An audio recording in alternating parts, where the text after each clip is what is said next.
எங்களுடைய ஹோம்பிஷ் தமிழ் கல்வி நிலையம் 1987 உருவானது. இன்று 37 ஆண்டுகளை கடந்து இருக்கின்ற பாடசாலை. அது அவ்வளவும் எந்தவித எதிர்பார்ப்பும் இல்லாமல் என்பது மிகவும் குறிப்பிடத்தக்கது. அதாவது இதற்கு எந்த விதமான ஒரு வேதனம் கிடையாது இல்லை.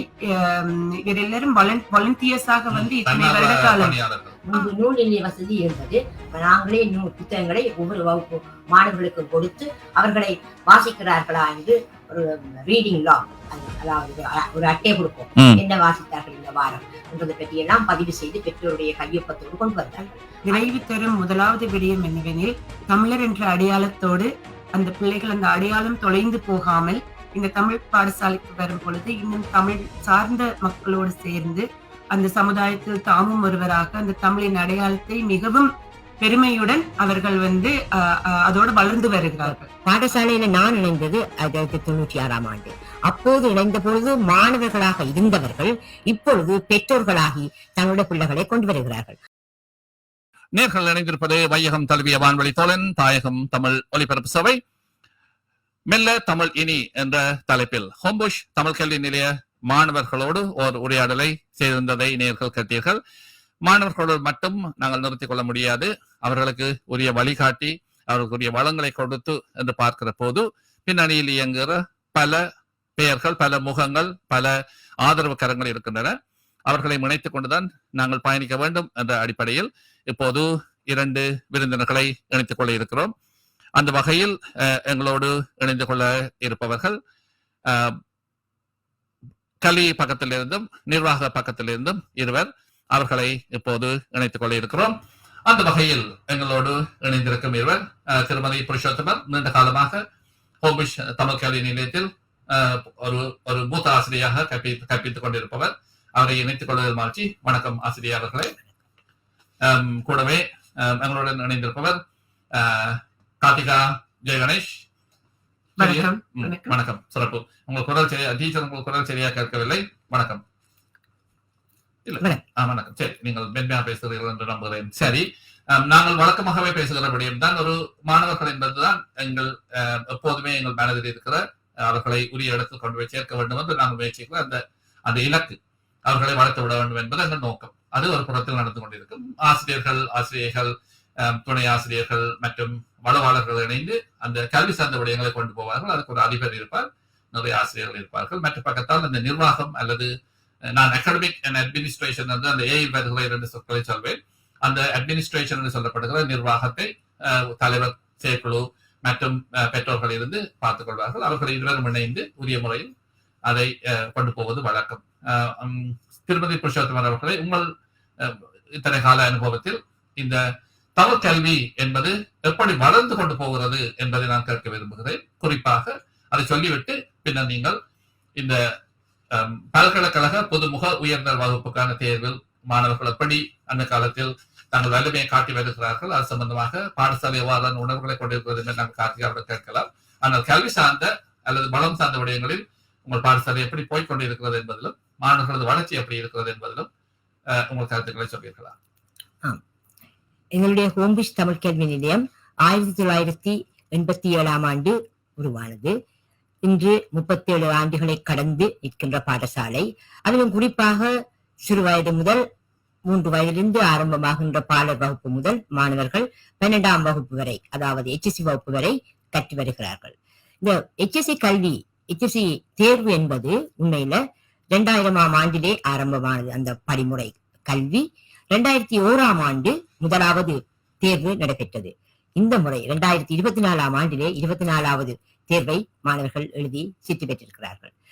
இந்த தேர்வில் இந்த முறை நடந்த பரீட்சை, இந்த தேர்விலே எங்களுடைய பாடசாலையை சேர்ந்த செல்வன் கவின் கார்த்திக் ரிச்சர்ட் அவர்கள் மாநில மட்டத்தில், நியூ சவுத் வேல்ஸ் மாநில மட்டத்தில் முதலாவது நிலையிலே சித்தியடைந்திருக்கிறார். மிகவும் பெருமை எங்களுக்கு தந்திருக்கிறார் என்று நினைக்கின்றேன். அவருக்கு எங்களுடைய வாழ்த்துக்களையும் இந்த இடத்திலே நான் தெரிவிக்க விரும்புகின்றேன்.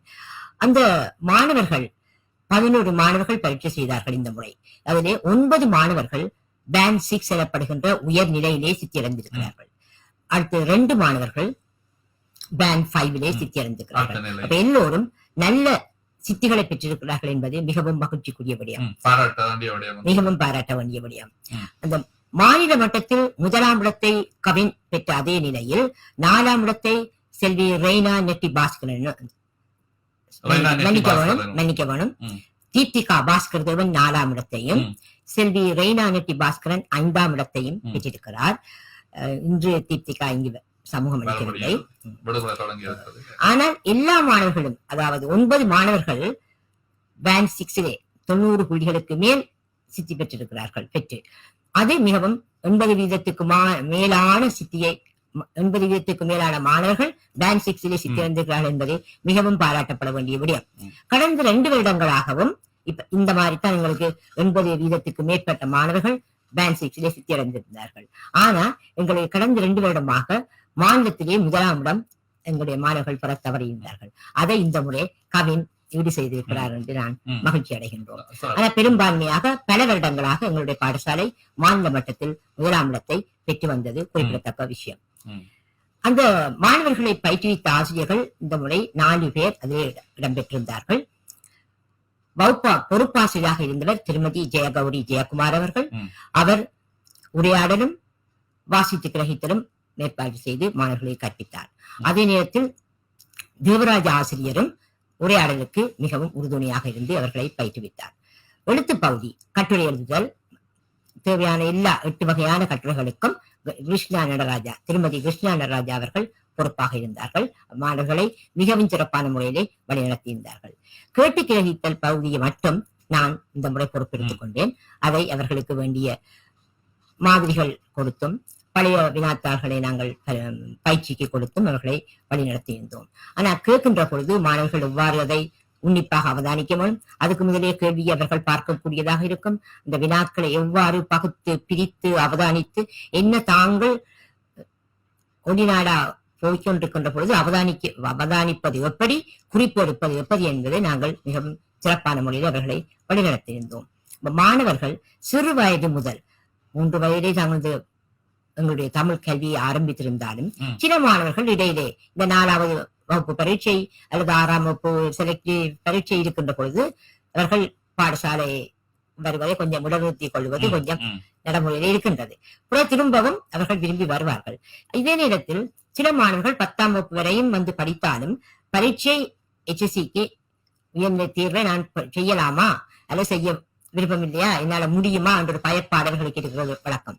பெற்றோர்களும் அதை கொஞ்சம் தெளிவில்லாமல் இருப்பார்கள். ஆனா நாங்கள் 10ஆம் வகுப்பு படிக்கிற மாணவர்களுக்கு இந்த பரீட்சையை பற்றிய ஒரு பின்னூட்டல், அதாவது இந்த விளக்கம் என்பதை பற்றி நாங்கள் பெரும்பாலும் வழங்குவோம்.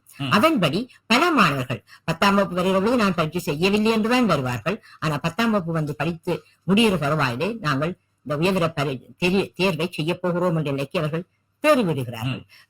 வேண்டிய ஆலோசனைகள் அவர்களுக்கு வழங்க வேண்டும், ஊக்குவிப்பு கொடுக்க வேண்டும். அவர்கள் எந்த நிலையில் இருக்கிறார்கள், இந்த பகுதி அவர்கள் இன்னும் கூடுதலாக கொஞ்சம் கவனம் செலுத்தினால் இதில் வெற்றி பெற முடியும் என்று நாங்கள் வழிகாட்டுகின்றோம். உண்மையிலே கற்பது மாணவர்கள் தான், தேர்வினை செய்வர்களும் அவர்கள் தான். நாங்கள் வெறும் வழிகாட்டிகள் மட்டும்தான். அப்ப நாங்களும் ஆசிரியர்களாக இருக்கின்ற நாமும் பெற்றோரும் மாணவர்களும் விளைகின்ற அந்த முக்கோணம் சரியாக பொருந்துள்ள பொழுது அந்த மாணவர்கள் மிகச் சிறப்பாக வெற்றி அடைய முடியும் என்று நான் நம்புகிறேன். சிறப்பு. இதே நேரத்தில் எங்களுடைய முன்னர் பேசிய ஒரு நேயர் சொன்னபடியும் ஒரு ஆற்றங்கரையில் அல்லது ஒரு தீவில், குட்டி தீவில் இருக்கிறவர்களுக்கு நீச்சல் என்பது பெரிய விடயம் கிடையாது.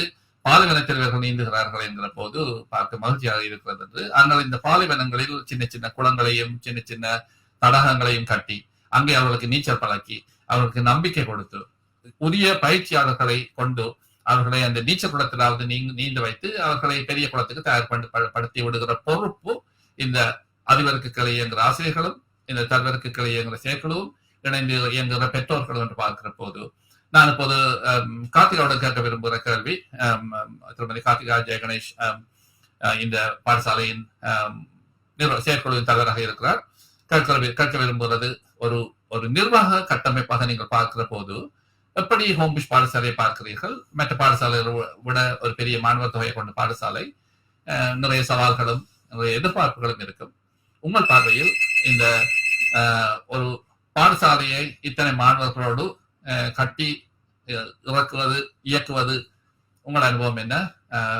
எப்படியான விடயங்களை நீங்கள் இந்த மாணவர்களை பற்றியும் அந்த பாடசாலையை நடத்துவதில் உள்ள உங்கள் முனைப்புகள் பற்றியும் சொல்லுங்கள் கார்த்திகா. 37 வருடங்களாக இந்த ஹோம்புஷ் தமிழ் பாடசாலை சிட்னி மாநகரில் தமிழை வளர்த்து வர இயங்கிக் கொண்டிருக்கின்றது. இது இலகுவான ஒரு பயணமாக இருக்கவில்லை. சோ பலருக்கு பல பாடசாலைகள் இருக்கின்றன என்று அறிகின்றோமே தவிர இந்த பாடசாலைகள் நடைபெறுவதற்கு எடுக்கும் முயற்சிகளும் இந்த பாடசாலைகளில் உதவி செய்ய படிப்பிக்க வரும் ஆசிரியர்கள் எடுக்கும் முயற்சிகளும் அவர்கள் செலவிடும் நேரங்களும் நினைவில் வருவதில்லை இலகுவாக. பாடசாலைகள் இருக்கின்றன, அதில் மாணவர்களை படிக்க வைக்கின்றோம் என்ற அளவுக்கு அவர்கள் இருக்கின்றார்கள். ஒரு பெற்றோர்களாக தமது குழந்தைகளை பாடசாலையில் சேர்க்கும் பொழுது அந்த தமது குழந்தைகளின் முன்னேற்றத்துக்கும் வளர்ச்சிக்கும் அவர்கள் அறிதலுக்கும் அவர்களுக்கு முடியுமான உதவிகளையும் சவால்களையும் அவர்கள் சந்திப்பதற்கு உதவுகின்றார்கள். ஆனால் பாடசாலைகளை கொண்டு நடத்துவதற்காக அந்த பிரதான பாடசாலைகளில் இடங்களை எடுத்து அந்த மாணவர்களுக்கு தேவையான புத்தகங்கள், பயிற்சிகள், தினம் ஒவ்வொரு சனிக்கிழமையும் தேவையான விடயங்களை ஒழுங்குபடுத்தி அந்த ஆசிரியர்கள் தனிய சனிக்கிழமைகளில் மாத்திரமல்ல, மாணவர்கள் சனிக்கிழமைகளில் படித்துவிட்டு போகின்றார்கள் உயர்தர வகுப்புக்கு. அதை விட அவர்கள் நேரம் செலவிடுகிறார்கள். அவர்களை தயார் செய்வதற்கு அதைவிட பன்மடங்கு நேரங்கள் அந்த ஆசிரியர்கள் தயார் செய்து, அதாவது வார நாட்களிலும் அவர்களை அழைத்து அவர்களுக்கு பயிற்சி கொடுத்து அவர்கள் என்ன படிக்க வேண்டும் என்பதை முன்கூட்டியே தாங்கள் சிந்தித்து அதற்கு தேவையான எழுத்து பரீட்சைக்கோ இல்ல வாய்மொழி தொடர்பாளர்களுக்கோ தேவையான கேள்விகளை தயாரித்து அவர்கள் மட்டும் இல்லாமல் வேறு மாநிலங்களிலிருந்தும் பல நிபுணர்களை, அறிஞர்களை அழைத்து இந்த மாணவர்களுக்கு பயிற்றுவித்து அவர்களுக்கு நேரங்களை ஒதுக்கி, இது அவ்வளவும் எந்தவித எதிர்பார்ப்பும் இல்லாமல் என்பது மிகவும் குறிப்பிடத்தக்கது. அதாவது இதற்கு எந்த விதமான ஒரு வேதனம் கிடையாது, இல்லை. இவர் எல்லாரும் வாலண்டியர்ஸாக இத்தனை வருட காலம். சோ இது ஒரு மிகவும் நெகிழ்ச்சிக்குரிய ஒரு விடயம். இது மிகவும் பாராட்டத்தக்க விடயம், பெருமைப்படக்கூடிய விடயம். சோ இந்த மாதிரி விடயங்களை நாங்கள் மறந்துவிடக் கூடாது. சோ இந்த மாணவர்கள் செய்து உண்மையில் மிகவும் இந்த மாதிரியான பெறுபேறுகள் கிடைக்கும் பொழுது இவ்வளவு நேரங்களை செலவழித்து இதற்கான ஆயத்தங்களை செய்த ஆசிரியர்களுக்கு மிகவும் பெருமையாக இருக்கும். அதாவது என்ன சொல்வார்கள், ஒரு தாயை பற்றின ஒரு கூற்று, ஈன்ற பொழுதில் பெரிதுவக்கும் தன்மகனை சான்றோன் என கேட்ட தாய். அந்த தாயடையும் பெருமைக்கு ஒத்ததாக இந்த குரு ஸ்தானத்தில் இருக்கும் ஆசிரியர்களும் இதை பார்த்து கொண்டிருக்கும் நிர்வாகத்தில் இருக்கும் நாங்களும் அடைகின்றோம். ஆசிரியை திருமதி புருஷோத்தமன் அவர்களை சொல்லுங்கள், இந்த ஹோம்பிஷ் தமிழ் கல்வி நிலையத்தில் மேலதிகமான இந்த விதமான வளங்கள் இருந்தால், நீங்கள் நிறைய விடயங்களை செய்கிறீர்கள், இருந்தால் மாணவர்களை, குறிப்பாக அந்த உச்ச பள்ளி பருகிற மாணவர்களை அங்கே கொண்டு போக வேண்டும் என்பதையும், தமிழை ஒரு மொழியாக கற்று, ஆனால் நாங்கள் இந்த தேர்வுகளுக்கு போக வேண்டியதில்லை, அதை ஒரு பயன்பாடுடைய ஒரு மொழியாக கற்று அதில் நாங்கள் ஒரு அளவுக்கு தேர்ச்சி பெற்றால் போதும். இந்த இரண்டு விதமான மாணவர்களையும் ஒரே வகுப்புகளில் வைத்து கூட்டிக் கொண்டு போகிற போது அது ஒரு சவாலாக இருக்கிறதா, அல்லது இந்த மாணவர்கள் தாங்கள் இதை செய்கிறோம் என்று தெரிந்து கொண்டு மேலதிகமான கற்கைகளை செய்கிறார்கள், மற்ற மாணவர்கள் தமிழ் அறிவு இருந்தால் மட்டும் போதும், ஒரு மருத்துவராக வந்தால் சில நோயாளிகள், தமிழ் பேசும் நோயாளிகள் வருகிற போது பேசும் வகையிலேயோ, அல்லது தங்கள் நாடுகளுக்கு போகிற போது அங்கே உரையாடும் வகையிலோ எமது தமிழ் இருந்தால் போதும். இந்த இரண்டு மாணவர் தலைமுறைகளையும் நீங்கள் எப்படி பார்க்கிறீர்கள் ஆசிரியை புருஷோத்தமன் அவர்களே? எங்களுடைய பாடசாலையில் 10ஆம் வகுப்பு வரை விருப்பமான அனைத்து மாணவர்களும் கல்வி கற்கிறார். 10ஆம் வகுப்பு வருகின்ற போது தாம் உயர்நிலை தேர்வை செய்ய போகிறோம் என்று சில மாணவர்கள் தீர்மானம் எடுத்து வருகிறார்கள். சில மாணவர்கள் தாங்கள் 10ஆம் வகுப்புக்கு பிறகு பாடசாலைக்கு வரவில்லை என்று சொல்றவர்களும் இருக்கிறார்கள். ஆனா கூடுமானவரை நாங்கள் அவர்களுக்கு கொடுக்கின்ற அறிவுரை, எவ்வளவு வருடங்கள் உங்களால தமிழை கற்க முடியுமோ அவ்வளவுக்கு வாருங்கள். அதனால பேசுறது திறக்கின்றது, வாசிப்பு திறன் வளர்கின்றது, எழுத்து திறனும் வளர்கின்றது. அவர்கள் பரீட்சை செய்யாவிட்டாலும், உயர்தர தேர்வை செய்யாவிட்டாலும் தமிழை படிக்க வேண்டும் என்பதற்கு நாங்கள் ஊக்கப்படுத்துகிறோம். அதை விட எங்களோட பாடசாலை முன்பு எங்களுக்கு சில வளங்கள் இருந்தன. இப்பொழுது நாங்கள் அந்த ஹோம்புஷ் ஆரம்ப பாடசாலையிலே தான் எங்களுடைய தமிழ் கல்வி நிலையத்தை நடத்தி வருகிறோம். அந்த இடத்துல எங்களுக்கு சில இட வசதி குறைவுகள் மிக அதிகமாக இருக்கு. அந்த பாடசாலையிலே எந்த பொருளையும் நாங்கள் வைத்து, அதாவது எங்களுடைய கையிருப்பா இருக்கின்ற பொருட்களை, புத்தகங்களையோ அல்லது வேறு எந்த பொருள்களையோ நாங்கள் அங்கே வைக்க முடியாது. எங்களுக்கு எந்த இடமும் அங்கே தரப்படவில்லை. ஆக பாடசாலை வகுப்பறைகள் தரப்படவில்லை. சனிக்கிழமை காலமே நாங்களும் எல்லா பொருளையும் கொண்டு அங்க வச்சிருந்து மாணவர்களுக்கு கல்வி கற்பித்துட்டு 4:30 மணிக்கு நாங்க எல்லாத்தையும் எடுத்துக்கொண்டு வெளியேறுவோம். ஆனா முன்பு அப்படி இல்லை. எங்களுக்கு ஒரு அறை தரப்பட்டது.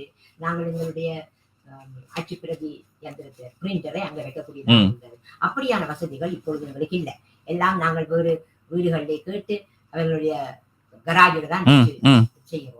எங்களுக்கான நிறைய புத்தகங்கள் எங்களிடம் இருக்கின்றன, தமிழ் புத்தகங்கள். முன்பு நூல் நிலைய வசதி இருந்தது. நாங்களே புத்தகங்களை ஒவ்வொரு வகுப்பு மாணவர்களுக்கும் கொடுத்து அவர்களை வாசிக்கிறார்களா என்று ஒரு ரீடிங் லாக், அதாவது ஒரு அட்டை கொடுப்போம். என்ன வாசித்தார்கள் இந்த வாரம் என்றதை பற்றி எல்லாம் பதிவு செய்து பெற்றோருடைய கையொப்பத்தோடு கொண்டு வந்தார்கள். அதை நாங்கள் இப்ப இந்த கோவிட்க்கு பிறகு செய்ய முடியவில்லை. இந்த கொரோனா காலத்தை ஒட்டி பாடசாலையிலே பல தடங்கல்கள் எங்களுக்கு ஏற்பட்டதன் பிற்பாடு நாங்கள் பல வசதிகளை இழந்து விட்டோம். அந்த வசதிகளை நாங்கள் மீண்டும் பெற்றால் நிச்சயமாக மாணவர்களுடைய வாசிப்பு திறனை ஊக்குவிக்கலாம். வாசிப்பு திறன் வளர்ந்தால் மாணவர்களுடைய சொல் களஞ்சியம் பெருகும். வாசிப்பு பெருக சொற்களஞ்சியம் பெருகினால் எழுத்துத்திறன் கூடுதலாக பெறும். வாசிப்பு எழுத்துத்திறனுக்கு மிகவும் சிறப்பானது. கேட்டல் அவர்களுடைய பேச்சு திறனுக்கு உதவும். எங்களுக்கு இந்த வாசிப்பு திறனை நாங்கள் வளர்ப்பதற்கான வசதி இப்பொழுது எங்களுடைய பாடசாலையிலே மிகவும் குறைவாகத்தான் இருக்கின்றது. எந்த வசதியும் இல்லை. அதனால் நாங்கள் மிகவும் சிரமப்படுகிறோம். அது மாணவர்களுக்கும் சற்று பின்னடைவு என்றுதான் நான் கருதுகிறேன். குறிப்பாக மாணவர் தொகையும் கூடிக்கொண்டு போறது அந்த சவால் இருக்க போறது. மாணவர் தொகை எங்களுக்கு மிக அதிகம் என்று சொல்ல முடியாது. ஆனா அந்த ஹோம்பிஷில இருந்து எல்லோரும் மேற்கு நோக்கி புலம்பெயர்வதால் எங்களுடைய மாணவர் கொஞ்சம் குறைந்து இருக்கிறது. ஒரு விதத்தில் விருப்பமான மாணவர்கள் மேற்கிலிருந்தும் வருகிறார்கள், இல்லை. ஆனால் வருகிறவர்களை நாங்கள் நல்ல முறையிலே அவர்கள் வருகின்ற மாணவர்கள் ஒவ்வொருவரும் விரும்பி தமிழ் கல்வியத்திற்கு வந்து படிக்க வேண்டும் என்பதில் நாங்கள் மிகவும் கவனத்தோடு உழைக்கின்றோம். நிர்வாக குழுவினரும் அதற்காகவே உழைக்கின்றார்கள். நாங்கள் தன்னார்வ தொழில்கள் என்றால் எங்களை போலதான் நிர்வாகம் அவ்வளவு பேருமே. இன்னும் அவர்கள் உழைக்கிறது கூட என்று நான் சொல்லுவேன். வேற எங்களுக்கு தேவையான வளங்களை அவர்களிடம் கேட்கின்றோம். மற்றது ஆட்சி பிரதி செய்து தருவதை கேட்கின்றோம். புத்தகங்கள் வேணும் என்றால் அவர்களை கேட்கின்றோம். அதனால அவர்களுக்கு வேலைகள் அதிகம் இருக்கின்றதான் நான் உணர்கிறேன். இப்போது காத்தியோட போக வேண்டிய விடயமும் கூட நிறைய சவால்கள் செயற்குழுவினருக்கு இருக்கு. நான் நிறைய சொல்லியும் இருக்கிறேன். நான் மௌண்ட்ரி தமிழ் பாடசாலை தமிழ் கல்வி நிலையத்தின் தலைவராக 2 ஆண்டுகளும் உபாதிபராக 1 ஆண்டு இருந்திருக்கிறேன். அப்போது மாணவர் தொகையும் மிகுந்த குறைவாக இருந்தது 20 ஆண்டுகளுக்கு முன்னர். ஆனால் ஒரு செயற்குழு என்று இருந்து செயற்குழுவில் இயங்குகிற போது உங்களுக்கு நிறைவு தரும் சவால்கள் 100 இருக்கும். 100 கூட சின்ன இலக்கமாக இருக்கக்கூடும். ஆனால் நிறைவு தருகிற விடயங்கள் என்று இருக்கும். ஒரு செயற்குழுவின் தலைவராக நீங்கள் நிறைவு தந்த விடயங்கள் இந்த மாணவர்கள் பெறுபவர்களுக்கு ஒரு பக்கத்தில் அதை வைத்துவிட்டு நிறைவு தருகிற விடயங்கள் என்று உங்கள் மனதில் தோன்றுகிற ஒரு 3 விடயங்களை சொல்லுங்கள் கார்த்திகா. நிறைவு தரும் விடயங்கள் பல உள்ளன. அதாவது ஒரு பெற்றோராக எனக்கு 3 பிள்ளைகள் இருக்கின்றார்கள். அவர்களையும் இந்த பாடசாலையில் கொண்டு வந்து சேர்த்திருக்கின்றேன். அவர்களும் தமிழ் கற்று ஒவ்வொரு சனிக்கிழமையும் வெளிவருகின்றார்கள். நிறைவு தரும் முதலாவது விடயம் என்னவெனில், தமிழர் என்ற அடையாளத்தோடு அந்த பிள்ளைகள் அந்த அடையாளம் தொலைந்து போகாமல் இந்த தமிழ் பாடசாலைக்கு வரும் பொழுது இன்னும் தமிழ் சார்ந்த மக்களோடு சேர்ந்து அந்த சமுதாயத்தில் தாமும் ஒருவராக அந்த தமிழின் அடையாளத்தை மிகவும் பெருமையுடன் அவர்கள் அதோடு வளர்ந்து வருகிறார்கள். அதை நினைத்து நான் மிகவும் பெருமை அடைகின்றேன். அது ஒரு விடயம். அடுத்த விடயம், தமிழை இங்கு வரும் மாணவர்கள் விரும்பி கற்க வேண்டும். அதாவது சின்ன வயதில் பெற்றோர்கள் சேர்க்கிறார்கள். அதற்கு பிறகு இந்த மேல்நிலை வகுப்புகளுக்கு வந்த பின்பு தமிழை தாங்கள் ஒரு பாடமாக எடுக்க வேண்டும் என்று மாணவர்கள் விரும்பி கேட்கிறார்கள். சோ அதை பார்க்கும் பொழுது அதுவும் ஒரு மிகவும் பெருமைக்குரிய மகிழ்ச்சியான விடயமாக இருக்கின்றது. இத்தனை மாணவர்கள் தமிழை உயர்நிலையில் எடுக்க வேண்டும் என்று யோசித்து செய்வது எனக்கு மிகவும் ஒரு பெருமையான விடயம். மற்ற இன்னொரு விடயம், எமது பாடசாலையில் கல்வி கற்பிக்கும் ஆசிரியர்களும் மிகுந்த காலமாக கற்பித்து வருகின்றார்கள். அதே போல் கற்கின்ற மாணவர்களும் மீண்டும் அந்த பாடசாலையில் இளம் ஆசிரியர்களாக பணியாற்றி அதில் பங்கு கொள்வது இன்னும் ஒரு பூரிப்பான விடயமாக இருக்கின்றது. 3 விடயங்கள் கேட்டிருக்கின்றீர்கள். இந்த 3 விடயமும் எனக்கு மிகவும் பெருமைக்குரிய விடயமாகும். இந்த உரையாடலை நீங்க சுருக்கமாக வைத்துக் கொள்ளுமாறு கேட்டிருந்தீர்கள். அந்த வகையில் மோன்வெல்லியம் ஒரு நேரடி இருக்கிறார். மெல்ல தமிழினி சாகும் என்பதை போன்ற கருத்துக்கள் இல்லாமல் இந்த பிள்ளைகளும் ஆசிரியர்களும் அதை மறுதளித்து நிரூபித்திருக்கிறார்கள் என்று அந்த வகையில் அதையும் சொல்லிக்கொண்டே முன்னர் கருத்தை கேட்பதற்கு முன்னர் நான் என்னுடைய தமிழ் கல்வி நிலையம் ஹோம்புஷ், அதான் எங்களோட பாடசாலையுடைய பெயர். நாங்கள் முன்னுக்கு ஹோம்புஷ் அழைக்க இல்லை, தமிழ் கல்வி நிலையம் ஹோம்புஷ் என்றுதான் பெயர் போகின்றது. இந்த பாடசாலையில நான் இணைந்தது 1996ஆம் ஆண்டு. அப்போது இணைந்த பொழுது மாணவர்களாக இருந்தவர்கள் இப்பொழுது பெற்றோர்களாகி தங்களுடைய பிள்ளைகளை கொண்டு வருகிறார்கள். ஆனா அதே நேரத்தில் எங்களோட பாடசாலையில HSC பரீட்சை, அதாவது உயர்தர தேர்வை செய்த பல மாணவர்கள் மாணவ ஆசிரியர்களாக இணைந்து பலர் படிப்பித்துட்டு வெளியேறியும் இருக்கிறார்கள். தொடர்ந்தும் பலர் அங்கே இருக்கிறார்கள் உயர் வகுப்புகளுக்கே, அதாவது ஆண்டு 11 ஆண்டு 12 வகுப்புகளுக்கே அவர்கள் கற்பிக்கிறார்கள். அதை விட பல மாணவர்கள் கீழ் வகுப்புகளுக்கும் ஆசிரியர்களாக இருக்கிறார்கள். அதனால் அடுத்த சந்ததி இணையவில்லை என்று நாங்கள் முற்றிலுமாக குறை சொல்ல முடியாது. ஆனால் அவர்களை ஊக்குவிக்க வேண்டியதும் அவர்களுடைய கற்றுக்கொண்டிருக்கின்ற பல்கலைக்கழக கல்வியோடு இந்த பணியையும் அவர்கள் செய்கிறார்கள், மேலதிகமாக செய்கிறார்கள். அவர்கள் தங்களுடைய கல்வி, உயர்கல்வி, தொழில் வாய்ப்பு ஆகியவற்றையும் அவர்கள் மிகச் சிறப்பாக செய்து பிற்காலத்தில் நிச்சயமாக தங்களுடைய வாழ்க்கை நிலைப்பாட்டில் ஒரு கால் ஊன்றி விட்டு மீண்டும் இந்த பாடசாலைக்கு தொடர்ந்து ஆசிரியர்களாகவோ வளவாளர்களாகவோ இணைவார்கள் என்றுதான் நான் நம்புகிறேன். சிறப்பு. கார்த்திகா ஜெகணேஷ், உங்கள் நிறைவு கருத்தை கேட்டுவிட்டு நாங்கள் திருமதி புருஷோத்தமரின் நிறைவு கருத்தோடு இந்த உரையாடலை நிறைவு செய்யலாம். இந்த பெறுபவர்கள் என்பது ஒன்று. இன்றைய உரையாடலின் நிறைவு கருத்தாக நீங்கள் சொல்லியிருக்க வேண்டிய விடயங்கள் ஏதாவது தவறுபட்டிருந்தால் சொல்லுங்கள் நிறைவாக. மீண்டும் இந்த பெறுபவர்களை பெற்ற மாணவர்களுக்கு எமது கல்வி நிலையம் சார்பாகவும் ஆஸ்திரேலிய தமிழ் மக்கள் சார்பாகவும் எமது பாராட்டுக்கள். அவர்களை நினைத்து நாம் மிகவும் பெருமை அடைகின்றோம். எமது பணியை பூர்த்தி செய்த நிறைவை அடைகின்றோம். இனி வரும் மாணவர்களும் சிறப்பாக செய்ய வேண்டும். தமிழ் கல்வி நிலையம் மட்டுமல்லாது தமிழை கற்கும் அனைத்து மாணவர்களும் நன்றாக செய்ய வேண்டும் என்று வாழ்த்துக்களை கூறி இந்த வாய்ப்புக்கும் நன்றியை கூறி விடைபெறுகின்றேன். சிறப்பு. திருமதி புருஷோத்தமன், அதாவது இந்த முறை எங்களுடைய உயர்தர தேர்வில் சிறப்பு சித்திகளை பெற்ற மிகவும் திறமையான சித்திகளை பெற்ற மாணவர்களை மிகவும் மகிழ்ச்சியோடு நான் வாழ்த்தி அவர்களை பாராட்டுகின்றேன். அவருடைய பெற்றோர்களுக்கும் இந்த வாழ்த்துக்கள் உரித்தாகும். அதைவிட அவர்களை வழிநடத்திய ஆசிரியர்கள் அனைவரும் மிகவும் அருமையாக பாடுபட்டார்கள்.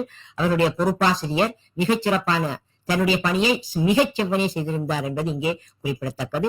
அந்த ஆசிரியர்களுக்கும் நான் வாழ்த்துக்களை கூறுகின்றேன். இந்த மாணவர்கள் தங்களுடைய மற்ற அடுத்த வருட HSC பரீட்சையை மிகச் சிறப்பாக செய்து நல்ல பெறுபவர்களை பெற்று தங்களுடைய உயர்கல்வியை மேம்படுத்தி தங்களுடைய வாழ்க்கையில் தமிழை தமிழருடைய அடையாளமாக பேணி இந்த தமிழை கொண்டு செல்ல வேண்டும் என்றும் நான் கேட்டுக்கொள்கிறேன். நன்றி. நன்றி கூறி மிக்க நன்றி திருமதி புருஷோத்தம் அவர்களே. மிக்க நன்றி திருமதி கார்த்திகா ஜெகணேஷ் அவர்களே. ஒரு நீண்ட காலமாக அங்கே கற்பித்துக் கொண்டிருக்கிற நிறைந்த அனுபவம் மிக்க ஆசிரியை இந்த நிகழ்ச்சியில் இணைத்துக் கொள்ள முடிந்ததில் நிறைவு கொள்கிறோம்.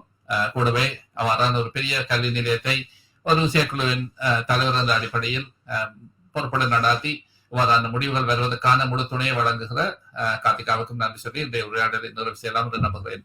மீண்டும் வையகம் தழுவிய வானொலி தோழன் தாயகம் தமிழ் ஒலிபரப்பு சபையின் உலகளாவிய நேயர்கள் சார்பில் இன்று எங்களுடன் கலந்து கொண்ட கவின் கார்த்திக் ரிச்சர்ட்ஸ், பிரைனா நெட்டி பாஸ்கரன், யாழினியன் ஜெய்சிதரன் ஆகியோருக்கும் திருமதி புருஷோத்தம் அவர்களுக்கும் திருமதி ஜெயகணேஷ் அவர்களுக்கும் நன்றியை சொல்லி இந்த உரையாடலை நடாத்துவதில் பின்னணியில் இருந்து சில உதவிகளை செய்த ரதன் பைரதனுக்கும் விஜய ராஜகோபாலுக்கும் நன்றியை சொல்லி விடப்பெறும் ஒலிபரப்பாளர் பாலா விக்னேஸ்வரன். இவ்வாறான உரையாடல்களும் இவ்வாறான கருத்து பரிமாறுகளும் இந்த நிகழ்ச்சியில் தொடரும். நேர்கள் இதுவரை கட்டு நிகழ்ச்சி மற்ற மேடை இன்னொரு நிகழ்ச்சியில் சந்திக்கும் வரை விடைபெறுகிறேன். நேர்களே மிக்க நன்றி, வணக்கம். ஆசிரியை மற்றும் தலைவர் இருவருக்கும் அன்பான வணக்கங்களை சொல்லி இந்த நிகழ்ச்சியை இப்போது நிறைவேறுகிறது.